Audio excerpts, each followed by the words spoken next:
মাত্র ৯ মাস ৮ দিন, এটাই ছিল ফারুক আহমেদের বিসিবি সভাপতির মেয়াদকাল। বৃহস্পতিবার রাতে জাতীয় ক্রীড়া পরিষদ তার কাউন্সিলর মনোনয়ন বাতিল করলে কার্যত তার সভাপতির পদও শূন্য হয়ে যায়।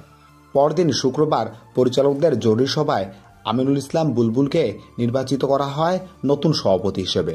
তবে প্রশ্ন রয়ে গেছে, কেন এত অল্প সময়ে পদচ্যুত হলেন ফারুক আহমেদ? ফারুকের রাজত্বের শেষের পিছনে কোন কোন কারণগুলো জড়িত রয়েছে? বিপিএল ২০২৫ দুঃশাসনের প্রতিচ্ছবি ফারুক আহমেদের পতনের সবচেয়ে বড় কারণ হিসেবে উঠে এসেছে চলতি বছরের বাংলাদেশ প্রিমিয়ার লিগে দুর্নীতি ও অব্যবস্থাপনার অভিযোগে।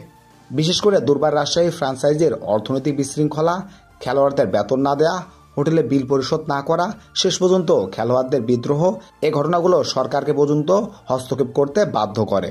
স্বেচ্ছাচারিতা ও গঠনতন্ত্র লঙ্ঘন। বোর্ড পরিচালকদের একটি বড় অভিযোগ ছিল, ফারুক বিসিবির গঠনতন্ত্র উপেক্ষা করে এককভাবে সিদ্ধান্ত নিয়েছিলেন।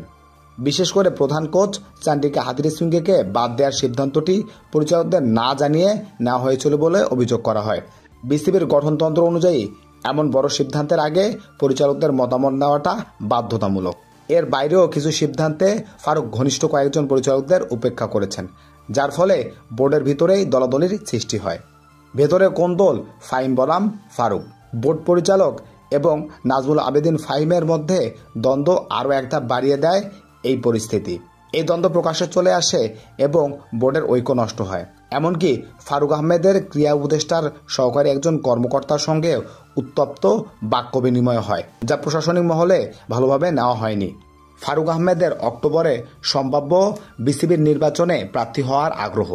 সম্প্রতি এক ইউটিউব সাক্ষাৎকারে তিনি বলেন, তিনি এই নির্বাচনে অংশ নিতে চান। এই অবস্থান তার সহকর্মী পরিচালকদের সঙ্গে দূরত্ব সৃষ্টি করে এবং অনেকেই মনে করেন তিনি বোর্ড পরিচালনার চেয়ে নিজের রাজনৈতিক অবস্থান তৈরিতেই বেশি মনোযোগী। ৮ জন পরিচালক আনুষ্ঠানিকভাবে তার বিরুদ্ধে অনাস্থা জানানোর পর এনএসসি একটি স্বতন্ত্র তদন্ত কমিটির রিপোর্ট বিশ্লেষণ করে মনোনয়ন বাতিলের সিদ্ধান্ত নেয়। রিপোর্টে দুর্নীতি, অব্যবস্থাপনা এবং নেতৃত্বের ঘাটতি সরাসরি দায় বর্তায় ফারুকের ওপর। ফারুক আহমেদ ছিলেন একজন সাবেক অধিনায়ক, ক্রিকেটার ও অভিজ্ঞ সংগঠক, কিন্তু সভাপতির চেয়ারে বসার পর তার আচরণ, সিদ্ধান্ত গ্রহণের পদ্ধতি আর প্রশাসনিক দক্ষতার অভাবেই শেষ পর্যন্ত তাকে বিসিবি থেকে সরিয়ে দেয়। জাতীয় ক্রীড়া পরিষদের মনোনয়নে আমিনুল ইসলাম বুলবুল দায়িত্ব নিয়েছেন অস্থির এই সময়ে।